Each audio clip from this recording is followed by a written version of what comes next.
क्या बता दें कि बरौली विधानसभा के वर्तमान विधायक यानी कि राम प्रवेश राय जी के बंगला पे हम हैं। बता दें कि जैसे कि यहाँ के लोग बताते हैं कि करीब 40 वर्षों से भारतीय जनता पार्टी को सींचने का काम जिस व्यक्ति ने किया उस व्यक्ति का टिकट काट दिया गया है और समर्थकों में जो है आक्रोश है और समर्थक जो है काफ़ी नाराज चल रहे हैं। जो भी समर्थक है यहाँ पे सब चीज लोगों से हम बातचीत करेंगे और आखिर क्यों काटा गया है और आखिर किसी और व्यक्ति को क्यों लड़ाया जा रहा है इस पर भी हम चर्चा करेंगे। कहाँ ऐसा हो रहा है जी?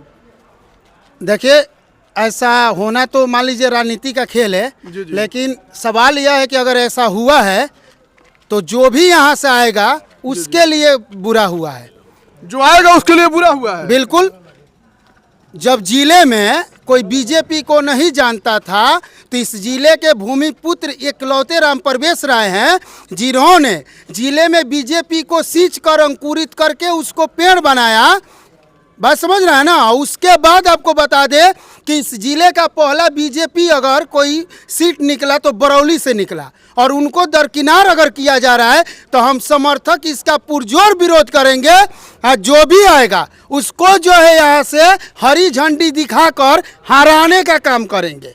हरी झंडी दिखाकर उसको हराने का। हाँ, हरी झंडी दिखाकर जहाँ से वो आया है उसको उसकी औकात बताएंगे। अच्छा, आखिर टिकट कटने की क्राइटेरिया क्या थी? जहाँ बताया गया था कि जिसका मतलब 2-3 हजार वोट से जो जीता है उसका टिकट कट सकता है, लेकिन इन्होंने तो 15,000 वोट से जीते थे यहाँ से, फिर इनका टिकट कहाँ कटा जी? देखिए, भाई साहब ने जो बताया कि मान लीजिए कि बरौली पहली विधानसभा सीट थी गोपालगंज में जहाँ से भाजपा जीती जी। और राम प्रवेश जी ने इस क्षेत्र में भाजपा को सींचने का काम किया जी। और आज जो उनका टिकट कटने का नाम आ रहा है ये भाजपा के लिए भी दुर्भाग्यपूर्ण है।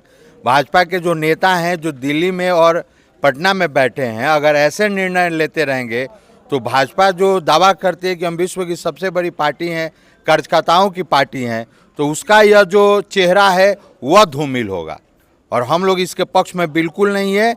यह सीट भाजपा की है और यह सीट भाजपा की रहनी चाहिए।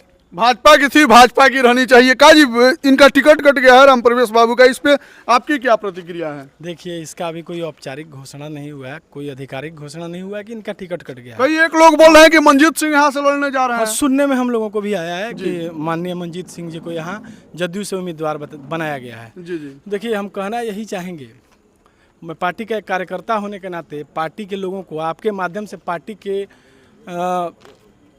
नेता लोगों के पास मैं ये बात पहुंचाना चाहूँगा कि इसी बरौली में माननीय विधायक जी ने पहला चुनाव लड़ा 1985 में। मेरे पास डाटा है, मैं ऑन कैमरा आपको डाटा के साथ बताना चाहता हूँ। हमारे माननीय विधायक जी 85 में चुनाव लड़े भारतीय जनता पार्टी के सिंबल पे। उस समय 13,156 वोट माननीय विधायक जी को मिला था और 2 नंबर पे थे। उसके बाद 85 के बाद विधायक जी 1990 में चुनाव लड़े। 90 में किसी कारण से विधायक जी को टिकट नहीं मिला तो वो जेपी जनता दल थी, उससे लड़े। विधायक जी का वोट 22,841 वोट। डाटा है, इलेक्शन कमीशन का डाटा। वोट प्रतिशत बढ़ते गया। मैं बता रहा हूँ, थोड़ा सा समय दीजिए आप। 90 का डाटा है। जी। माननीय विधायक जी को यहाँ 22,841 वोट मिले। जी। अब आइए 95 में भारतीय जनता पार्टी, हाँ 95 में नहीं मैं बता रहा हूँ बीजेपी। हाँ 90 की बात, 90 में बीजेपी के यहाँ कैंडिडेट जो लड़े उनको मात्र 6673 मत मिले थे और माननीय विधायक जी को 22,841 वोट 1990 में मिला था। 90 के बाद 95 में विधायक जी ने चुनाव लड़ा तो 2 नंबर पे थे। विधायक जी को 23,072 वोट मिला था। फिर 2000 का मैं डाटा आपको देता हूँ। 2000 में माननीय विधायक जी को 52,000 मत मिले थे और विधायक जी चुनाव जीते थे यहाँ राजद के कद्दावर नेता को हरा के भारतीय जनता पार्टी से। फिर 2005 फरवरी के चुनाव में माननीय विधायक जी चुनाव लड़े, उस समय भी विधायक जी चुनाव जीते थे, सबको पता है। फिर अक्टूबर 2005 के चुनाव में विधायक जी चुनाव लड़े, उस समय भी विधायक जी यहाँ चुनाव जीते थे, 1 नंबर थे। पार्टी का वोट बढ़ते गया। 2010 के चुनाव में विधायक जी चुनाव लड़े, 45,000 मत विधायक जी को मिले थे, विधायक जी चुनाव जीते। 2015 के चुनाव में विधायक जी चुनाव लड़े, उस समय भी विधायक जी को 45,234 मत मिला था और मात्र 5 मतों के मामूली अंतर से पार्टी के अंदर रहने वाले ही कुछ कार्यकर्ता नाराज़गी होती है, उनकी नाराज़गी से वो चुनाव लड़ गए। मात्र 504 मतों के मामूली अंतर से विधायक जी चुनाव यहाँ से हार गए। 2020 के चुनाव में माननीय विधायक जी चुनाव लड़े, 81,956 रिकॉर्ड मत मिला। गोपालगंज के इतिहास में बरौली में अगर कोई चुनाव आज तक लड़ा है किसी को 81,000 मत नहीं मिला है। इस बार 81,000 मत से जीते थे। 81,956 मत प्राप्त हुए थे विधायक जी को। लगभग 14,100 कुछ मतों के भारी अंतर से विधायक जी चुनाव जीते थे। तो ये सब स्थिति है। जब ऐसे जननेता का टिकट काट दिया जाता है और यहाँ किसी और मतलब बाहरी कैंडिडेट को लेकर आया जाता है, तो ऐसे में यहाँ पे विधायक जी के समर्थक और विधायक जी के लोग क्या करेंगे? अब तो देखिए, हम लोग पार्टी के पदाधिकारी लोग जो थे, अब तो हमारा तो बीजेपी का तो यहाँ जो है गठबंधन में सीट ही चला गया। जी जी। इसके अलावा मैंने आपको सारा हिस्ट्री बताया, ऑन रिकॉर्ड बताया, तो कुछ तो होगी उस बंदे में जो 85 से यहाँ लड़ रहा है और 85 से इतने लोग इसके साथ हैं, तो उनके पार्टी से हट के भी उनके लोग उनके साथ हैं। यानी कि व्यक्तिगत वोट भी है राम प्रवेश राय का जी? एकदम है। राम प्रवेश राय जी का स्पेशल उनका अपने चरित्र पर यहाँ 25,000 30,000 कार्यकर्ता हैं। जो राम प्रवेश जी जिधर जाएंगे उधर 30,000 कार्यकर्ता एक साथ उनके साथ जाएंगे। और ये बात जान लीजिए, आपके माध्यम से, चैनल के माध्यम से हम प्रदेश नेतृत्व को यह बताना चाहते हैं कि बरौली में जो भी भाजपा है वो राम प्रवेश सिंह के देन है, कि राम प्रवेश सिंह के चलते भाजपा इतनी मजबूती के साथ खड़ी हुई है। अब भाजपा के साथ प्रदेश नेतृत्व द्वारा बहुत दगाबाजी किया गया है, धोखाबाजी किया गया है। हम लोग इसे बर्दाश्त नहीं करेंगे। हम लोग किसी गठबंधन को जानने वाले लोग नहीं हैं। हम लोग 25-30 हजार कार्यकर्ता राम प्रवेश राय के साथ हैं, राम प्रवेश राय के साथ जिएंगे, राम प्रवेश राय के साथ मरेंगे। राम प्रवेश राय तो जो व्यक्ति पूरा जिंदगी खपा दिया भारतीय जनता पार्टी में, वो व्यक्ति क्या अब निर्दलीय लड़ेगा चुनाव? अब तो देखिए, पार्टी के कार्यकर्ता लोग राय करेंगे और पार्टी को, भारतीय जनता पार्टी को उनकी औकात दिखाने के लिए हमारे विधायक निर्दलीय मैदान में उतरेंगे। कार्यकर्ता लड़ेगा चुनाव, कार्यकर्ता चुनाव लड़ेगा। एक एक कार्यकर्ता उनका ऐसा है जो किसी भी आने वाले कैंडिडेट को हराने का ताकत रखता है। यही बरौली विधानसभा है। आपको पता होना चाहिए, जब बरौली विधानसभा अपने नाम में आया विधानसभा में, तो बरौली विधानसभा में 90 के दशक तक कोई हिंदू यहां से नहीं जीतता था। आपको ये डाटा होना चाहिए। 1 नंबर पे मुस्लिम रहता था, 2 नंबर पे मुस्लिम रहता था।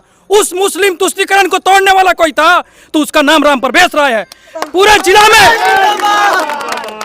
काजी, अगर मंजीत सिंह और यहाँ से आते हैं तो उनका क्या हाल होगा? हम लोग सिर्फ राम प्रवेश राय को जानते हैं। राम प्रवेश राय को जानते हैं? सिर्फ राम प्रवेश राय, सिर्फ राम प्रवेश राय करे और मंजीत सिंह बैकुंठपुर में मजदूरी करे, आप यहाँ काटने के लिए आ जाए फसल। मंजीत सिंह यहाँ कुछ ना काटेगा, जो बोया है वही ना काटेगा भाई। यहाँ पे पूरी उम्र जो है विधायक जी ने अपना खपा दिया, अपने चमड़े को झुलसा दिया। बीजेपी को यहाँ पे राम प्रवेश राय ने अपने पसीने और खून से सींचने का काम किया है। कोई बाहरी आएगा और उनका फसल काट कर ले जाएगा, ऐसा नहीं है। क्या बोल रहे हैं? हम ये कह रहे हैं कि देखिए, जो अभी सुनने में आ रहा है कि जो कैंडिडेट हैं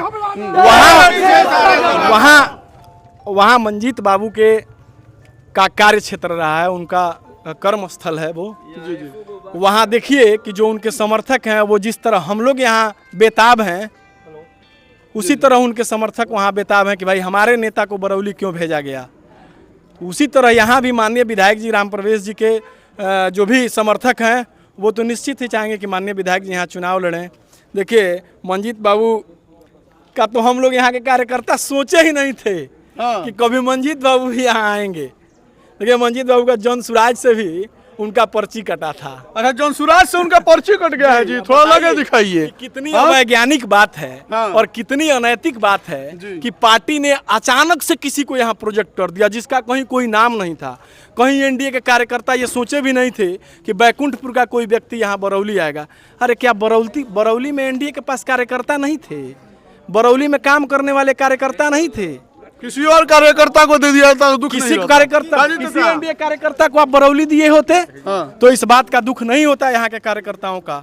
यहाँ के कार्यकर्ता माननीय राम प्रवेश राय जी के नेतृत्व में दिन रात काम करके पार्टी को यहाँ इतना मजबूत किए थे, एनडीए को मजबूत किए थे। अच्छा, दुख तो है लेकिन उत्साह भी आप लोगों के अंदर कम नहीं है क्या? अगर विधायक जी अगर निर्दलीय आते हैं तो आप लोग साथ में रहेंगे जी? एकदम साथ में रहेंगे। विधायक जी को ईंट से ईंट बजाएंगे। क्या बोल रहे हैं?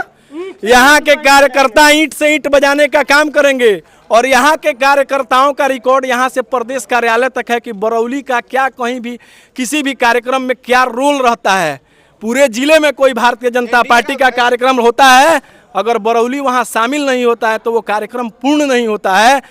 ये बरौली के कार्यकर्ताओं की ताकत है। तो बरौली के कार्यकर्ता माननीय विधायक जी के साथ खड़े हैं और बरौली के कार्यकर्ता अपना खून पसीना लगाकर माननीय विधायक जी को हम लोग चंदा लगा के चुनाव लड़ाएंगे और माननीय विधायक जी को यहाँ से रिकॉर्ड मतों से जिता के भेजने का भी काम करेंगे। रिकॉर्ड मतों से जिताकर भेजने का काम करेंगे। जदयू का तो यहाँ एक भी कार्यकर्ता नहीं है, कार्यकर्ता नहीं है जो नहीं है।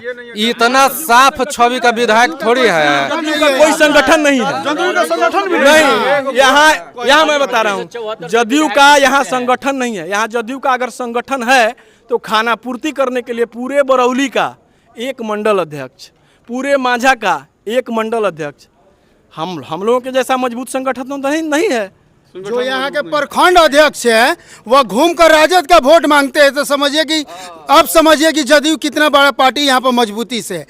यहाँ पर एनडीए का मतलब बीजेपी था, एनडीए का मतलब बीजेपी है। कारण नेतृत्व को आप लोग का संदेश देना चाहते हैं? इस नेतृत्व को हम लोग विनम्र आग्रह करना चाहेंगे, अभी से भी कुछ समय नहीं गया है, अभी से कुछ नहीं बिगड़ा है। आप बरौली से बरौली के स्थापित नेता राम प्रवेश राय जी को चुनाव लड़वाइए, भारतीय जनता पार्टी के सिंबल पर लड़ाइए, और नहीं तो इसका खामियाजा आने वाले चुनाव में आपको भुगतना पड़ेगा। गोपालगंज की सारी सीटें आपकी लूज करेगी और इसके सारे उत्तरदायी प्रदेश नेतृत्व में बैठे हुए हमारे माननीय नेतागण होंगे। आप देख सकते हैं राम प्रवेश राय के कार्यकर्ता जो हैं काफी बागी हो चुके हैं और बगावत पे उतर चुके हैं। हालांकि विधायक जी से हमारी मुलाकात नहीं हुई है। विधायक जी से जैसे हम मिलते हैं, विधायक जी से हम बातचीत करेंगे और फिर हम जानने का प्रयास करेंगे कि विधायक जी आखिर क्या चाहते हैं। वैसे तो कार्यकर्ता बोल रहे हैं कि विधायक जी आप कैसे हूँ आइए, आपको रिकॉर्ड तोड़ मतों से जिताने का काम करेंगे। आप देख रहे थे रेस्पेक्ट इंडिया न्यूज, मैं था सुमित द्विवेदी पवन, बहुत बहुत धन्यवाद, थैंक यू।